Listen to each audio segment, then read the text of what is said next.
할렐루야.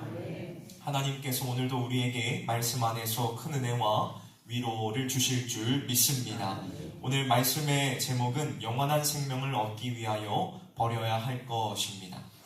여러분, 성도들은 어떠한 자들일까요?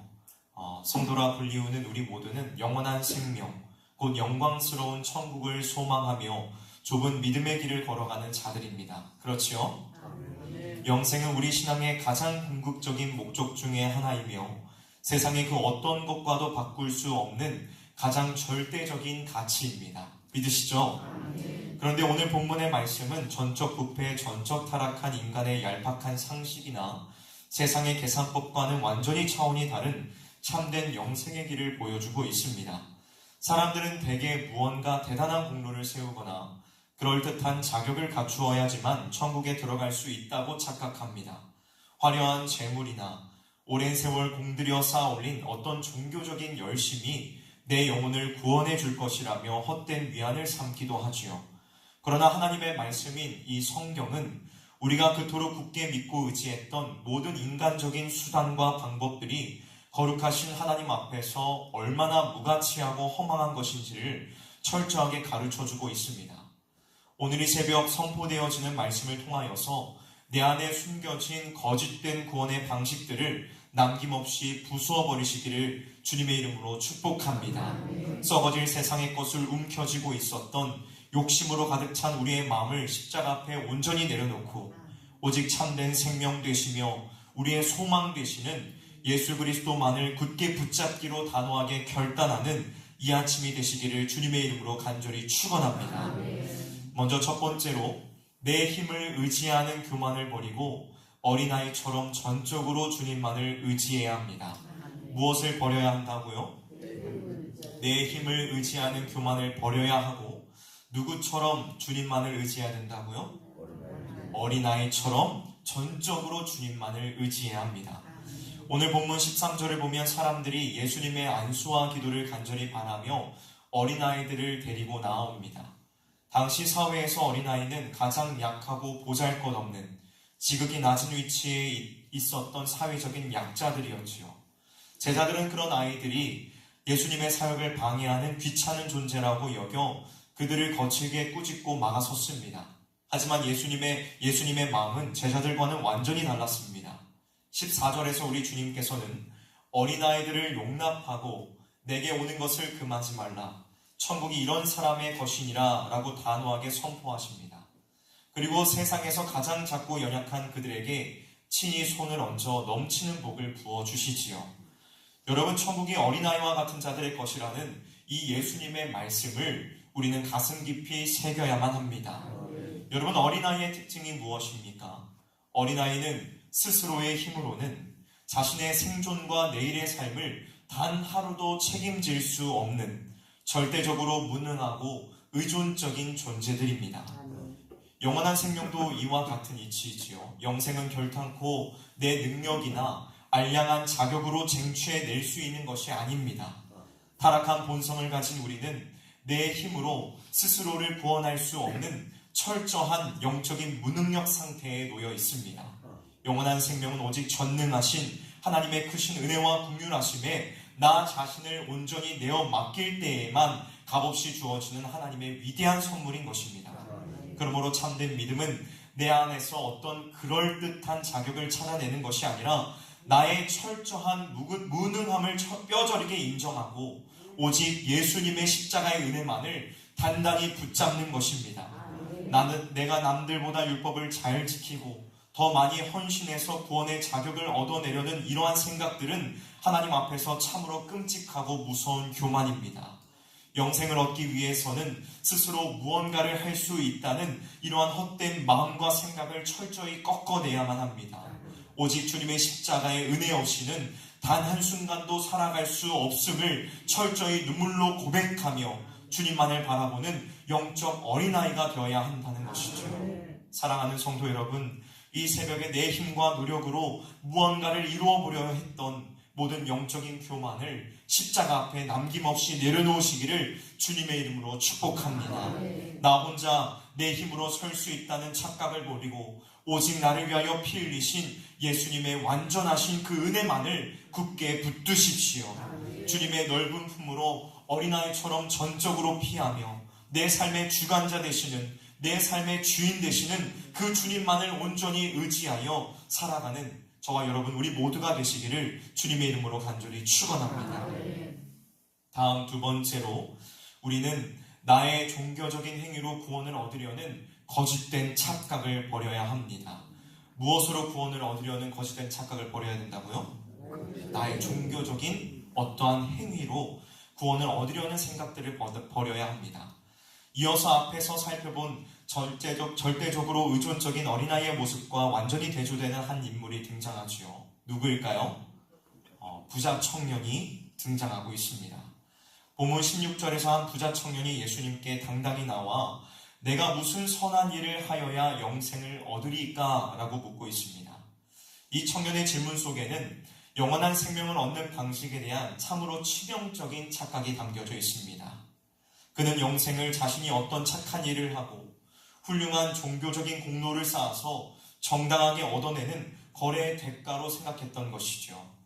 생명의 주관자 되신 주님을 온전히 믿고 따르는 것보다 자신이 어떠한 행위를 통하여서 구원의 자격을 스스로 증명해낼 것인지에 대해 더 큰 관심을 두었던 것입니다. 청년의 질문에 예수님께서는 선한 분은 오직 하나님 한 분뿐이라고 선포하시며 사람의 겉모양을 꾸미는 몇 가지의 얄팍한 행동으로는 결코 선해질 수 없음을 분명하게 말씀하십니다. 그리고 생명에 들어가려면 계명들을 지키라고 명령하시죠. 그러자 청년은 20절에서 이 모든 것은 내가 지키었사온데 아직도 무엇이 부족하니까? 라고 아주 자신있게 대답합니다. 겉보기에는 율법을 완벽하게 지켜낸 대단히 도덕적이고 훌륭한 사람처럼 보입니다. 그러나 아직도 무엇이 부족합니까? 라는 그의 솔직한 질문은 아무리 종교적인 열심을 내고 율법의 조항들을 철저히 지켰을지라도 결코 채워지지 않는 영혼의 깊은 갈증을 그가 느꼈다는 것을 스스로 폭로하고 있는 셈입니다. 인간의 행위와 얄팍한 노력만으로는 결탄코 영생의 참된 평안과 구원의 확신을 누릴 수 없음을 명백하게 보여주는 것이지요. 사랑하는 여러분, 연약한 사람은 결코 하나님의 어미하신 율법을 완벽하게 지켜낼 수 없습니다. 스스로 구원에 이룰 수 없다는 것이지요. 겉으로 드러난 종교적인 열심이나 어떤 도덕적인 헌신이 우리에게 있어서 결코 천국을 보장해주지 못합니다. 나의 행위와 노력으로는 하나님 앞에 당당히 서려는 모든 시도가 참으로 무지하고 어리석은 일이라는 것입니다.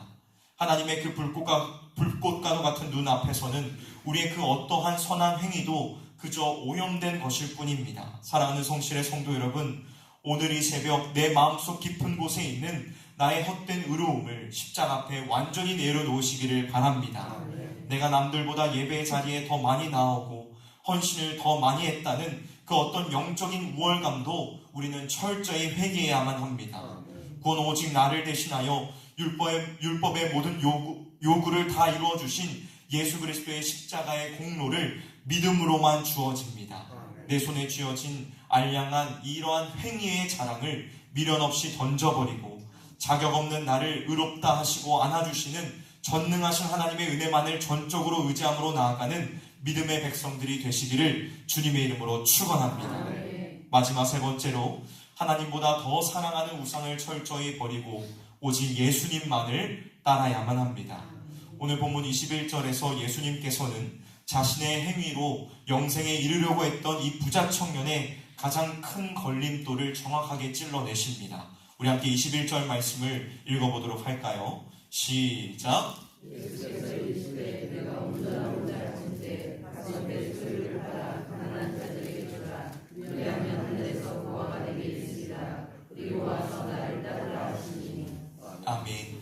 예수님의 이 준엄한 명령은 단순히 가진 돈을 이웃에게 나누어 주라는 도덕적인 권면이 아닙니다. 예수님께서는 지금 이 청년의 영혼을 깊숙이 갉아먹고 있는 그 무서운 우상의 실체를 정확하게 드러내고 계신 것입니다.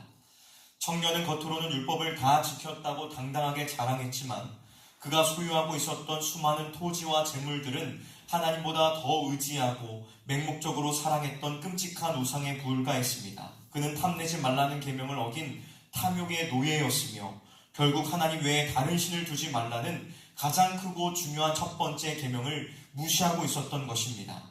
생명의 주인 되신 창조주 하나님보다 당장 눈에 보이는 썩어질 재물에 자신의 영원한 안전과 미래를 걸고 있었다는 것이지요. 참된 영생은 율법을 지키는 외적인 겉모습으로 얻어내는 것이 아니라 내 마음의 가장 귀한 왕자를 주님께 내어드리고 생명 되신 예수 그리스도를 전적으로 따를 때에 주어지는 것임을 그는 전혀 깨닫지 못했던 것입니다.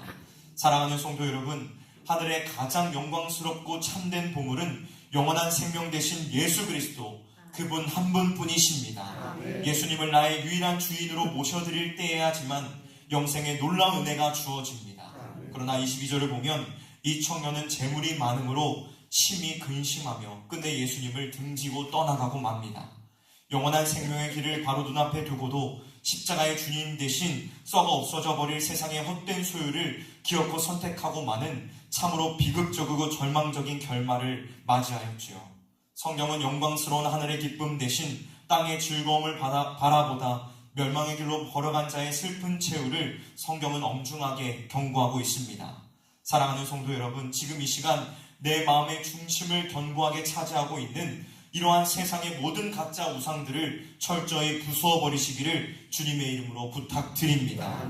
하나님보다 더 사랑하고 주님보다 더 깊이 의지하며 내 손에 꽉 움켜쥐고 있었던 세상의 자랑을 십자가 앞에 남김없이 내어 던져 버리십시오.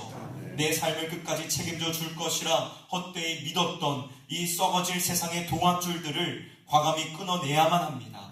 그리고 예수 그리스도 그 한 분만을 나의 영원한 전부로 삼으시기를 부탁드립니다. 세상의 모든 것을 다 잃어버리는 한이 있더라도 오직 영원한 생명 되신 주님 한 분만을 끝까지 따르는 진정한 제자들이 되시기를 주님의 이름으로 간절히 축원합니다. 말씀을 맺도록 하겠습니다. 사랑하는 성실의 성도 여러분, 생명 되신 주님을 온전히 따르는 길에는 결코 두 주인을 함께 섬기는 타협이 있을 수 없습니다. 썩어질 재물과 세상의 편안함을 끝까지 붙잡으려다가 그토록 갈망하던 영원한 생명을 허무하게 놓쳐버린 이 부자 청년의 슬픈 뒷모습이 오늘 이 시대를 살아가는 우리의 모습이 되어서는 결코 안 될 것입니다. 이 시간 내 손에 꽉 쥐고 있었던 세상의 모든 자랑들, 모든 육신의 욕심을 십자가 앞에 미련 없이 다 내어 던져 버리십시오. 내 알량한 행위와 공로로 생명을 얻어보려고 했던 모든 영적인 교만을 철저히 꺾어버리고 오직 나를 살리시기 위하여 십자가에서 물과 피를 다 쏟아내 버리신 예수 그리스도 단 한 분만을 나의 영원한 생명으로 굳게 붙잡으시기를 주님의 이름으로 축원합니다. 이제 우리의 모든 주권을 온전히 주님께 내어 맡겨드리고 연약한 어린아이처럼 전능하신 하나님의 크고 놀라우신 은혜의 삶 안으로 깊게 뛰어드시기를 부탁드립니다. 오늘 하루도 나의 유일하고 영원한 보물 되시는 예수 그리스도만을 전적으로 따르며 영광스러운 생명의 길을 믿음으로 당당하게 걸어가는 저와 여러분들이 되시기를 주님의 이름으로 축원합니다. 함께 기도하도록 하겠습니다.